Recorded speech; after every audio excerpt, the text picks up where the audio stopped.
Let's have an honest conversation. Do you ever find yourself thinking about your heart? Not just in a sentimental way, but really thinking about that tireless engine inside your chest. Maybe you felt a flutter you dismissed, or you get a little more winded on the stairs than you used to. It's easy to chalk it up to just another birthday on the calendar. But here's a sobering fact from the American Heart Association. In the United States, someone dies from cardiovascular disease every 34 seconds. Now, that statistic is not meant to scare you. This is the kind of conversation your doctor wishes they had an hour to have with you. We're going to talk about the things that often fall through the cracks, the hidden habits that silently stack the deck against your heart. And if you've been telling yourself, well, this is just what getting older feels like, I'm here today to respectfully challenge that idea. You have more control than you might think. In the next 25 minutes, we are going on a deep dive. We're going to count down 10. That's right, not just 5, but 10 of these hidden habits. And for each one, we'll uncover not just the why, but the simple, practical steps you can take to turn things around, starting today. You'll leave here with a powerful toolkit to protect your heart and reclaim your vitality. The problem we're tackling today is that heart disease often develops silently. The big, obvious culprits, like a lifetime of smoking or a diet of nothing but fast food, are well known. But what about the less obvious things? The habits that feel normal or even healthy? Our goal today is to shine a bright light on those hidden corners of our daily lives, giving you the power to make small changes that can lead to big results. To do this, we're not just relying on opinions. We'll be drawing on research and guidelines from some of the most trusted names in American medicine. Places like the Mayo Clinic, Johns Hopkins Medicine, and the National Institute on Aging. These institutions have spent decades studying what it takes to keep our hearts healthy as we age. Here's how we're going to do it. We'll count down the top 10 hidden heart hazards, from number 10 all the way to number 1. For each habit, we'll talk about the simple science behind why it's a problem. I'll share a relatable story to help it stick. And most importantly, I'll give you a clear, no-nonsense action step you can take to protect your heart and your independence. You'll definitely want to stick around for number 5. It's something that has nothing to do with food or exercise, but has a scientifically proven, powerful effect on your arteries. And number 1 might just be the most common habit of all, hiding in plain sight in your kitchen pantry. Let's begin our countdown. All right, coming in at number 10 is a habit born from the best of intentions, being the weekend warrior. This is the person who might be mostly sedentary from Monday to Friday, perhaps working at a desk or enjoying a more relaxed retirement. But come Saturday, they decide it's time to make up for it with a burst of intense activity. It could be 2 hours of heavy yard work, a fast-paced game of tennis with a friend, or trying to keep up with the grandkids on the basketball court. Now, why is this a hidden danger? The core issue is the dramatic mismatch between the heart's conditioned capacity and the sudden, intense demand placed upon it. This isn't about exercise being bad. Think of it like starting a cold car engine on a freezing winter day and immediately flooring the gas pedal. The engine will scream and strain, and you risk doing serious damage. Your heart is the same. It needs a gentle warm-up and consistent conditioning, not a sudden shock to the system. I think of my Uncle Frank, a classic example. He worked a desk job for 40 years, very little movement during the week. But come Saturday, he'd try to relive his high school glory days on the basketball court with his grandkids. He ended up in the emergency room one afternoon, not with a broken bone, but with chest pains and an irregular heartbeat. His doctor told him his heart just wasn't ready for that level of sudden demand. So your action step here is to trade intensity for consistency. The Centers for Disease Control and the National Institute on Aging recommend getting at least 150 minutes of moderate physical activity each week. That breaks down to just 20 to 25 minutes a day. A brisk walk where you can still talk but are slightly out of breath, some light gardening, swimming, or cycling are your best friends. The goal is to keep your heart's engine warm and conditioned all week long, not to shock it on the weekend. Now it's important to mention the red flags. If you experience any chest pain, severe shortness of breath that feels beyond normal exertion, dizziness, or pain that radiates to your arm or jaw during any activity, that is not something to push through. That is a clear signal to stop immediately and call 911. So we've covered the danger of doing too much too soon. But what about a habit that seems completely unrelated to activity? That brings us directly to culprit number 9. At number 9, we have a habit that many people would never ever connect to their heart: neglecting your oral health. For years, we've been taught to think of the mouth as separate from the rest of the body. You see a dentist for your teeth and a doctor for everything else. But modern science has shown us that this is a dangerous misconception. The mouth is, in fact, a gateway to your overall health, and a chronic, low-grade infection there can have serious, dangerous outcomes, body-wide effects. The link between your gums and your heart is one powerful word: inflammation. Here's how it works. When you don't practice good oral hygiene, a sticky film of bacteria called plaque builds up on your teeth. This bacteria can cause your gums to become inflamed, a condition called gingivitis. If left untreated, it can progress to a more severe infection called periodontitis. This chronic inflammation in your gums doesn't just stay in your mouth. The bacteria and the inflammatory proteins they produce can enter your bloodstream through the tiny blood vessels in your gums. Once they're circulating throughout your body, they can contribute to inflammation in your arteries. This is a key factor in the development of atherosclerosis, the hardening and clogging of the arteries that supply blood to your heart, which dramatically increases the risk of a heart attack or stroke.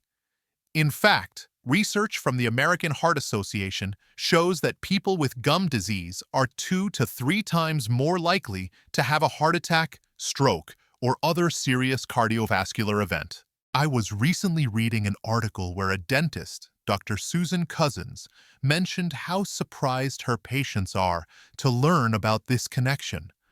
She shared a story about a patient who was doing everything right. He was eating well, exercising, managing his weight, but he had stubbornly high blood pressure that wouldn't budge. It wasn't until he finally sought treatment for his severe, bleeding gums that his body's overall inflammation markers and his blood pressure began to improve.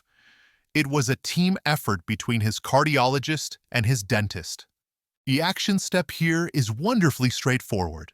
You need to start treating your dental care as a non-negotiable part of your heart care. This means brushing your teeth at least twice a day with a fluoride toothpaste, flossing daily to remove the plaque your brush can't reach, and, this is the part many people skip, seeing your dentist for regular checkups and professional cleanings. Don't put off these appointments, even if nothing hurts. Prevention is key. The red flags for gum disease are not subtle once you know what to look for. Be on the lookout for gums that are red, swollen, or tender to the touch. Pay attention if you see bleeding when you brush or floss. Other signs include persistent bad breath that won't go away, or noticing that your gums seem to be pulling away from your teeth, making them look longer than they used to. If you notice any of these signs, it's time to schedule a visit with your dentist. From the health of your mouth, let's move to something you might put in it. Specifically, a pill that millions of Americans take for granted every single day. This brings us to number 8, Coming in at number 8 is the habit of routinely reaching for common over-the-counter painkillers to manage everyday aches and pains, specifically a class of drugs called non-steroidal anti-inflammatory drugs, or NSAIDs. These include household names like ibuprofen and naproxen. Because they're so easy to buy, we tend to think of them as completely harmless. But for adults over 60, this casual habit can be a hidden threat to the heart. The danger lies in the very way these drugs work. They're fantastic at solving one problem, reducing pain and inflammation, but in doing so, they can unintentionally create another problem, cardiovascular risk. Here's the simple science. NSAIDs work by blocking enzymes in your body called COX enzymes. These enzymes help create substances called prostaglandins. Prostaglandins do many things, but one of their most important jobs is to maintain a delicate balance in your cardiovascular system. They help regulate how your blood vessels constrict and relax. They influence your blood pressure, and they affect how sticky your blood platelets are. When you take an NSAID, you disrupt this finely tuned system. This disruption can lead to your body retaining more salt and water, which can increase your blood pressure. It can also make your blood more prone to clotting. Together, these effects significantly increase the risk of having a heart attack or a stroke. And this risk isn't just for people who already have heart problems. Think of your body's pain system and your blood pressure system as two sets of traffic lights at a very busy intersection, and both are controlled by the same operator, the prostaglandins. When you take an NSAID to turn the pain light from red to green, you're also unknowingly messing with the controls for the blood pressure light, which can cause a dangerous traffic jam inside your arteries. I think of a friend's mother, a wonderful woman in her 70s with arthritis. She was taking a couple of ibuprofen every single day, thinking it was perfectly safe because she bought it at the grocery store. She couldn't understand why her blood pressure medication didn't seem to be working anymore, and why her ankles were always swollen. It was her doctor who finally connected the dots. Her daily NSAID habit was actively working against her heart medication and putting her in a dangerous position. Your action step is to have a specific conversation with your doctor or pharmacist about your pain management plan. Ask them directly, is the pain reliever I'm using the safest possible choice for my heart? For general aches and pains, your doctor might suggest starting with acetaminophen, which is found in Tylenol, as it works differently and doesn't carry the same cardiovascular risks. For pain in a specific area, like a knee or shoulder, a topical NSAID gel that you rub on the skin might be a safer choice because less of the drug gets into your bloodstream. The golden rule, according to the Mayo Clinic, is to use the lowest effective dose for the shortest time possible. The red flags here are crucial. If you have been diagnosed with heart disease, high blood pressure, or kidney problems, you should always talk to your doctor before taking any NSAID. And here's a big one. If you take a daily low-dose aspirin to protect your heart, you need to know that some NSAIDs, particularly ibuprofen, can interfere with aspirin's life-saving benefits. That is a critical conversation to have with your healthcare provider. From a pill we take, let's turn our attention to a drink we often don't take enough of. That brings us directly to our 7th hidden habit. At number 7 on our countdown is a habit that is incredibly common and so easy to overlook: living in a state of chronic, low-grade dehydration. We often think of dehydration as something that happens to athletes on a hot day, but for many seniors, it's a quiet, daily condition that puts a significant strain on the heart. Why is this so important for heart health? When you're dehydrated, the total volume of blood in your body decreases. To make up for this, and to ensure enough blood gets to all your vital organs, your heart is forced to pump both harder and faster. This can lead to an increased heart rate and put unnecessary stress on the heart muscle. But that's not all. When your blood has less water in it, it becomes thicker and more viscous, almost like sludge. This thicker blood is much harder for the heart to pump through your vessels, which can also increase the risk of blood clots. Furthermore, dehydration can throw off the balance of essential minerals in your blood, like sodium and potassium.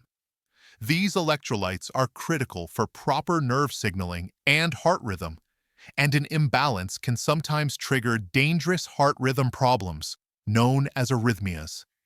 A big part of the problem is that as we get older, our sense of thirst naturally diminishes, meaning we can become dehydrated without even feeling thirsty. Think of your bloodstream as a flowing river and your heart as the powerful pump that keeps the water moving.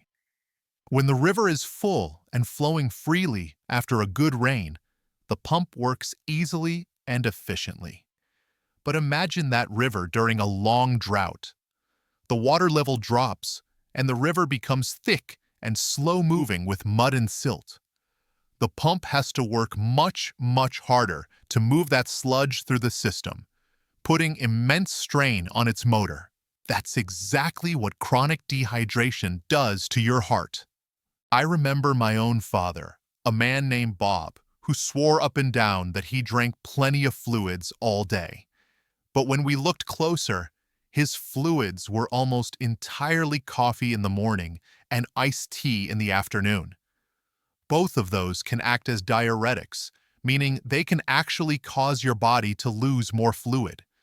He couldn't figure out why he'd get dizzy spells in the afternoon, or why his heart would occasionally feel like it was racing for no reason. It wasn't until he made a simple switch, replacing half of his coffee and tea with plain water, that those strange symptoms started to disappear. This thing always went away. So your action step for this one is simple and visual. Get yourself a 32-ounce water bottle. Make it your goal to finish it by lunchtime. Then refill it and make it your goal to finish it again by dinner time. It's not about chugging water all at once. Now for the red flags. While mild dehydration is common, if you ever experience significant dizziness, confusion, fainting, or a very rapid or irregular heartbeat, this could be a sign of severe dehydration or another underlying medical issue. In that case, it's important to seek medical attention right away. Staying hydrated is vital, but so is staying connected with the world around us. And that leads us to our next point, a habit that affects the heart in a way that science is only just beginning to fully appreciate. Kicking off our top 5, at number 6, is a frustratingly modern habit that catches so many of us with good intentions: falling for the healthy food illusion. This is when we try to do the right thing by choosing foods that are marketed as being good for us, but in reality, they are packed with hidden heart-harming ingredients. The problem isn't a lack of desire to eat healthy. It's like playing a shell game at a carnival. The food industry hides the unhealthy stuff under a different shell. They take out the fat, but they put in the sugar. They take out a little bit of the salt, but they leave in a host of other processed ingredients. You think you're picking the healthy option, but the trick is that the game itself is often rigged against you. I read a story in a heart health forum online that really stuck with me. A woman shared her immense frustration.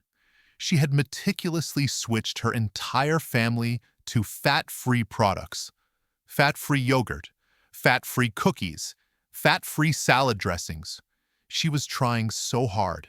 Yet, at her annual checkup, her cholesterol and blood sugar levels were actually getting worse. She was baffled. Her nutritionist had her bring in a bag of her regular groceries, and together they went through the labels. She was shocked to discover the staggering amount of hidden sugar and sodium in all of these supposedly healthy foods. She said she felt betrayed by the labels. So your action step is to become a food detective. Your new habit is to ignore the flashy, promising claims on the front of the box and immediately turn it over to read the two most important things: the nutrition facts label and the ingredients list.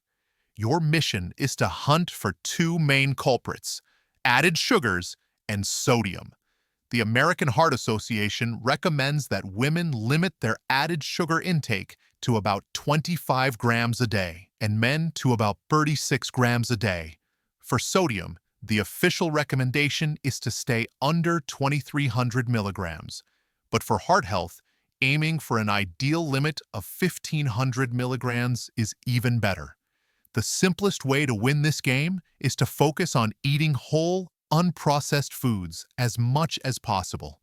Things like fresh fruits and vegetables, lean proteins like chicken and fish, and whole grains. As a general rule, the less packaging a food has, the better it is for your heart. The red flag here isn't an immediate symptom, but a long-term one. If you truly believe you are eating a healthy diet, but your numbers for blood pressure, cholesterol, or blood sugar just aren't improving, it's a major sign that it's time to work with your doctor or a registered dietitian to investigate for these hidden culprits. We've now covered 5 major hidden habits. Let's take a quick breath and recap before we dive into our top 5, which are the real game changers. Okay, we're halfway through our countdown. Let's just pause for a moment and take stock. So far, we've uncovered the hidden dangers of being a weekend warrior, of neglecting our oral health, of the unseen risks in common painkillers, the quiet strain of dehydration, and the frustrating illusion of healthy processed foods. The common thread connecting all of these is that they are subtle.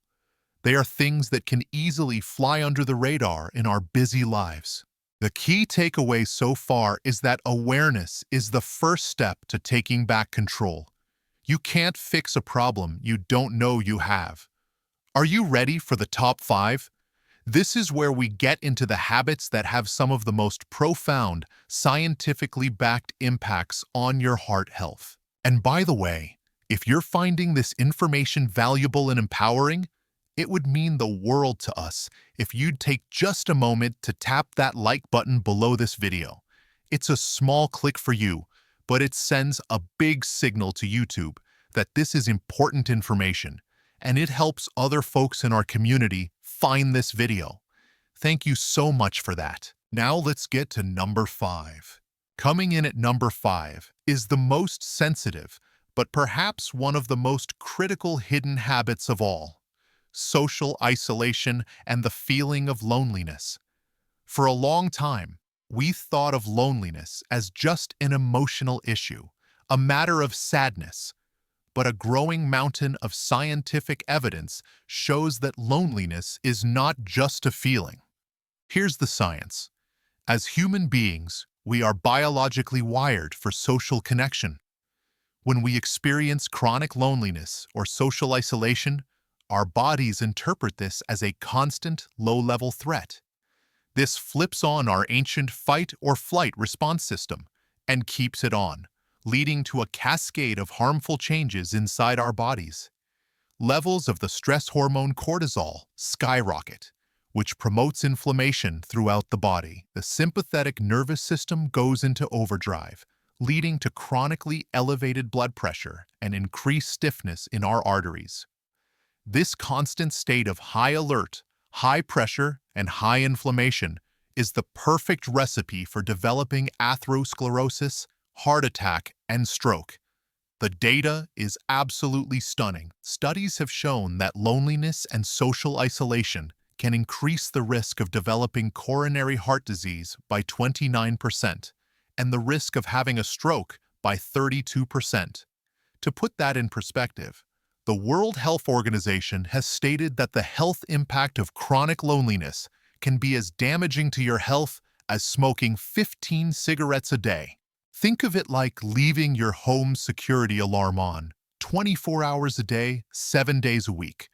The constant blaring siren and flashing lights would be exhausting. Over time, it would wear down the electrical system, fray the wires, and put the entire house in a state of constant emergency. Loneliness does something very similar to your body. It keeps your internal stress alarm constantly activated, and over time, this wears down the delicate machinery of your heart and blood vessels. We can all probably think of an older relative or a neighbor who may have lost a spouse, or whose children and grandchildren live far away. They might say they're doing just fine, but if you look closely, you can see their world has become smaller. They may have stopped engaging in their hobbies or seeing friends. What we now understand from the science is that this withdrawal isn't just a social change. Your action step here is to start thinking of social connection as a prescription. You need to be as intentional about it as you are about taking your medications. Schedule it. Put it on your calendar. Make a small, achievable goal to call one friend or one family member each day. Look into joining a local club that interests you, a book club, a walking group, a church group, or a volunteer organization. Even small, brief interactions, like making a point to chat with the cashier at the grocery store, can help break the cycle of isolation. The red flags here are emotional, but they have very real physical consequences. If you find yourself consistently feeling disconnected from others, if you feel like you don't have a single person you can confide in, or if you notice you're withdrawing from activities you once enjoyed, it's so important to talk about it. Talk to a friend, a family member, a spiritual advisor, or your doctor. Depression and loneliness often go hand in hand, and both are treatable conditions. From the emotional state of our heart, let's turn to its physical state during rest. That brings us to the nightly habit at number 4. For years, the conversation around sleep and health has focused on one thing: duration. Get your 8 hours, we're told. And while getting enough sleep is certainly important, recent research has uncovered a more subtle and perhaps more powerful hidden habit: irregular sleep patterns. This is our number 4. It's not just about how much you sleep, but when you sleep. The problem is a phenomenon that sleep researchers call social jet lag. This refers to having a significant difference in your sleep schedule between your weekdays and your weekends. Maybe you go to bed at 10 p.m. and wake up at 6 a.m. during the week, but on Friday and Saturday, you stay up until midnight and sleep in until 9 a.m. That 3-hour shift might feel like a luxury, but to your body, it's a shock. This inconsistency disrupts your body's master internal clock, known as the circadian rhythm. This 24-hour cycle doesn't just control when you feel sleepy or awake. Think of your body's circadian rhythm as a symphony orchestra, with your brain as the conductor. Every organ and system, your heart, your hormones, your metabolism, is an instrument, and they are all supposed to play in perfect time, following the conductor's consistent beat. An irregular sleep schedule is like having the conductor show up at a different time every day, telling the violins to start early and the trumpets to come in late. The result is chaos. The music is jarring and stressful, and eventually, the instruments start to wear out. I know a retired teacher who loved her new freedom. During the week, she'd be up early for her walking group, but on the weekends, she'd stay up late watching movies and sleep in. She complained of feeling perpetually jet-lagged and tired, even though she was technically getting plenty of hours of sleep. Her doctor suggested it wasn't the quantity of her sleep, but the quality and consistency. Your action step is to prioritize a consistent sleep schedule. Aim to go to bed and wake up at roughly the same time every single day. Yes, even on weekends and holidays. This is the single most powerful thing you can do to stabilize your circadian rhythm. To help with this, create a relaxing wind-down routine for the hour before bed. This could include reading a book, listening to calm music, taking a warm bath or gentle stretching. Avoid screens like TVs, computers, and phones during this time, as the blue light they emit can interfere with your body's production of sleep hormones. The red flags for a potential underlying sleep disorder, like sleep apnea, are important to know. If you or your partner notice loud, persistent snoring, or if you ever wake up gasping for breath, these are major signs. Other symptoms can include waking up with a dry mouth or a morning headache and feeling excessively sleepy during the day, despite a full night in bed. If these sound familiar, it is absolutely essential to discuss them with your doctor, as untreated sleep apnea is a major risk factor for high blood pressure and heart problems. Now, from what we do when we're lying down, let's move to what we do when we're sitting down. This brings us to number 3. At number 3, we have a habit that has become a defining feature of modern life, and it's one of the most deceptive threats to our heart health: prolonged sitting. Now, you might be thinking, wait a minute, you already talked about not exercising enough. But this is different, and it's a critical distinction to understand. Recent research, including work from experts at Johns Hopkins, has shown that sitting for long periods is an independent risk factor for heart disease. This means you can be the person who faithfully does their 30-minute brisk walk every single morning. But if you then spend the next 8 hours sitting in a chair with very little movement, you are still putting your heart at significant risk. The exercise is good, but it doesn't completely cancel out the harm of being sedentary the rest of the day. Here's why. When you sit for long stretches, your body's systems start to power down.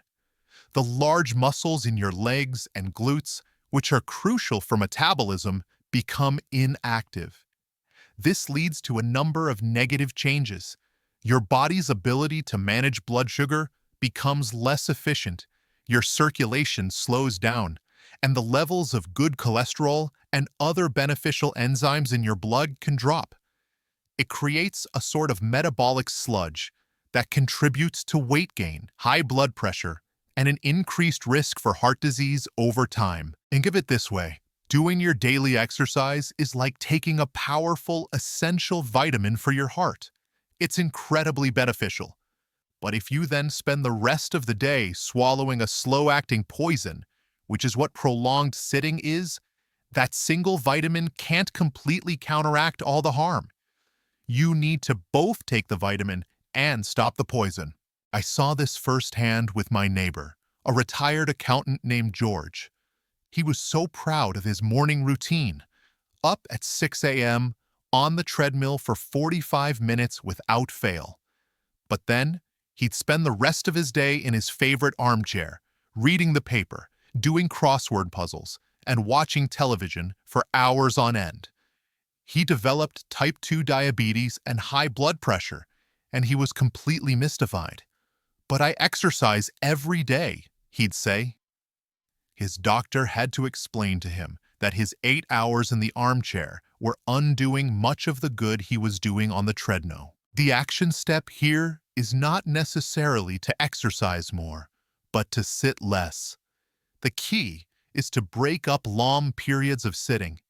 A great strategy is to set a timer on your watch, your phone, or even a simple kitchen timer for every 60 minutes. When it goes off, that's your signal to simply stand up. You don't have to do jumping jacks.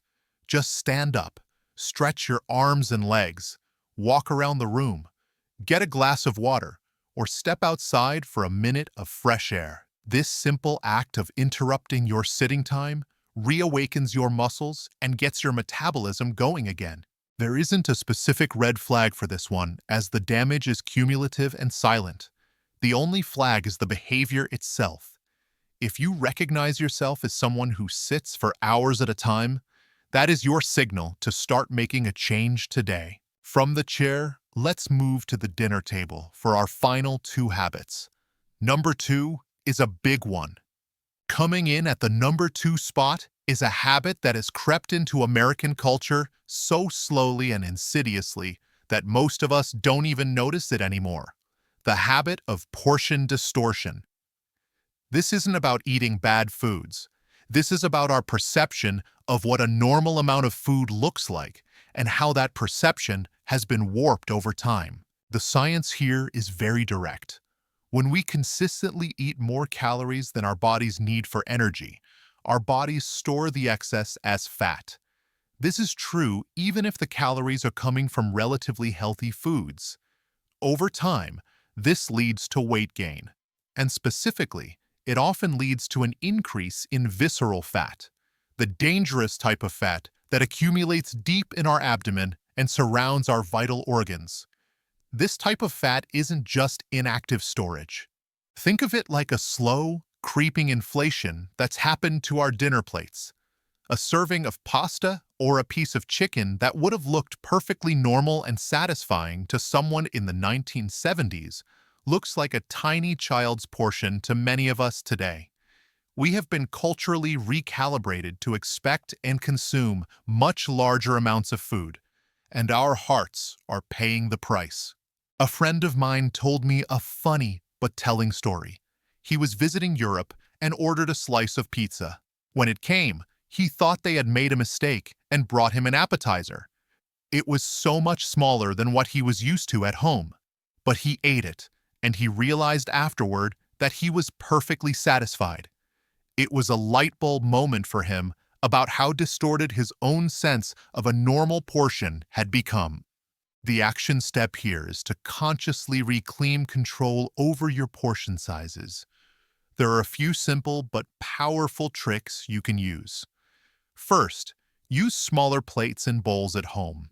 It's a well-known psychological trick. A normal amount of food looks much more generous and satisfying on a smaller plate. Second, when you're cooking, serve the food from the stove onto your plate, and then leave the pots and pans on the stove. Don't bring the serving dishes to the table, which makes taking seconds almost automatic. Third, when you eat at a restaurant, make a plan before the food even arrives. Ask the server to bring a to-go box with your meal, and before you take your first bite, put half of your meal into the box for tomorrow's lunch. You get 2 meals for the price of 1, and you protect your heart. A red flag for this habit is often found on the bathroom scale or on your belt. If your weight is creeping up, or if you notice your clothes are getting tighter around the middle, it's a strong sign that portion sizes may be a key part of the problem. And that brings us to our number 1 hidden habit, the single most common and overlooked threat to heart health for millions of Americans. And here we are at number 1. The most pervasive, most hidden, and one of the most dangerous habits silently harming our hearts is the unconscious consumption of massive amounts of sodium. And I'm not talking about the salt you sprinkle on your food from the salt shaker. That's actually a very small part of the problem. The real culprit is the huge amount of sodium that is hidden in the processed and prepared foods we eat every day. Here's the simple science. Your body needs a small amount of sodium to function properly. But when you consume too much, your body tries to dilute it by holding on to extra water. This increases the total volume of fluid in your bloodstream. More fluid means more work for your heart, which has to pump that extra volume through your blood vessels. This increased workload and volume directly raises the pressure against your artery walls. This condition is what we call high blood pressure or hypertension, and it is one of the single biggest risk factors for heart disease, heart attack, and stroke. The shocking part is where the sodium comes from. It's not just in obviously salty foods like potato chips. It's loaded into everyday staples, canned soups, breads and rolls, cured meats like ham and hot dogs, frozen dinners, and condiments like ketchup and soy sauce. A single serving of some canned soups can contain more than half of the ideal daily limit for sodium. A couple slices of bread can have more sodium than a small bag of chips. Think of your circulatory system as a network of garden hoses, and your heart is the spigot. When the water pressure is normal, the water flows smoothly. But if you were to crank the spigot all the way up, forcing way too much water through the hoses, they would become rigid, strained, and might even burst. That's what excess sodium does. It cranks up the pressure in your arteries 24/7, straining your heart and damaging the delicate lining of your blood vessels over time. I was talking to a woman who had a heart scare and was told by her doctor to dramatically cut her salt intake. She said, "No problem, I never use the salt shaker." She was completely unaware that her daily lunch of a turkey sandwich on whole wheat bread with a side of canned vegetable soup was delivering a massive dose of sodium, far more than she would ever add from a shaker. It was a total revelation for her. Your number one action step, and the most powerful one you can take, is to start cooking more meals at home from fresh whole ingredients. This puts you in complete control of how much salt goes into your food. When you do buy packaged foods, you must become a relentless label-reading expert. Make it a habit to compare the sodium content on the labels of different brands of the same product, whether it's bread, pasta sauce, or canned beans, and always choose the one with the lowest number. And finally, get creative with flavor. Instead of reaching for salt, experiment with a world of other seasonings. Garlic powder, onion powder, black pepper, paprika, and fresh or dried herbs like oregano, basil, and rosemary. A squeeze of fresh lemon or a splash of vinegar can also brighten up the flavor of foods without adding any sodium. The red flag for this habit is a number, your blood pressure reading. High blood pressure is often called the silent killer because it usually has no symptoms. The only way to know if you have it is to get it checked regularly. If your numbers are high or creeping up, hidden sodium is almost certainly a major contributor. Before we wrap up, a quick but very important reminder. I am an expert in communicating health information, but I am not your doctor. This video is for informational and educational purposes only. It is not a substitute for professional medical advice, diagnosis, or treatment. Please, always consult your personal physician or healthcare provider with any questions you have about a medical condition. So as we've journeyed from number 10 all the way down to number 1, a powerful picture emerges. Protecting your heart after 60 isn't about one magic pill or some grueling, impossible-to-maintain lifestyle. It's about the small, intelligent, and mindful choices that we make every single day.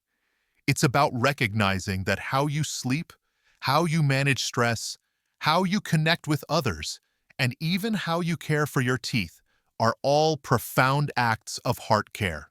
The single most important message I want you to take away from our time together today is this: you are the chief executive of your own health. You are in the driver's seat. These habits we've discussed are not life sentences. Now I truly want to hear from you. Which of these 10 habits was the biggest aha moment for you? Was there one that made you stop and think? Please, share your thoughts in the comments section below.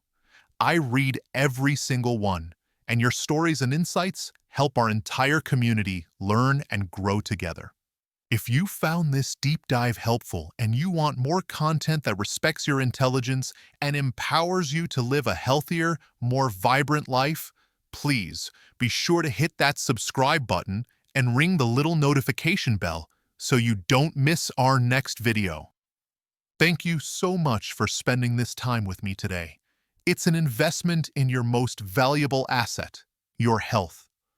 Until next time, be well, stay empowered, and take good care of that incredible heart of yours. I'll see you in the next video.